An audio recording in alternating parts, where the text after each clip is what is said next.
One of the most frequent questions I'm getting from sellers this year is, should I get my own home inspection before I list my home? Although it is not a legal requirement, and for a long time, it wasn't even common. As we move through 2026, we're seeing a massive surge in popularity for pre-listing inspection. Why are so many of your competitors suddenly paying for an inspection they aren't required to do? It's because the market has shifted. Buyers are more cautious than they used to be, and in 2026, transparency, clarity has become the ultimate competitive advantage. So why the sudden trend? In the informative age of real estate, buyers are doing so much more research than ever, most of it before they even submit an offer. They've seen the horror stories, hidden foundation issues, and 20-year-old HVAC systems. When you provide an inspection report up front, you're doing three things. One, eliminating the fear factor. You're removing the mystery. A buyer who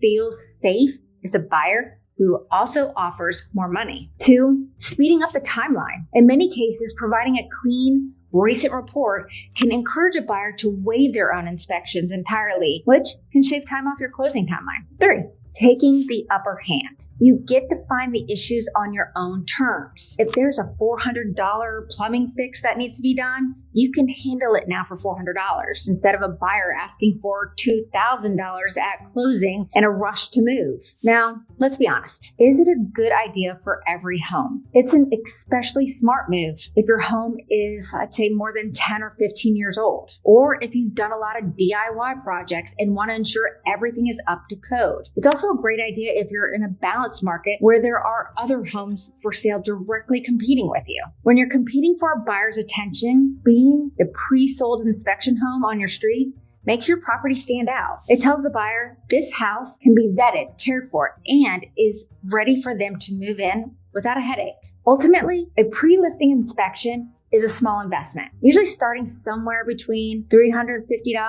maybe $400, and that is a small price to pay to protect your home's equity. If you're curious if your specific home would benefit from one, or if you want a list of local inspectors who offer seller forward reports, drop me a comment or send me a DM. Let's get you the most for your home with the least amount of stress. I'm Christi Hill, and I love being your answer to real estate.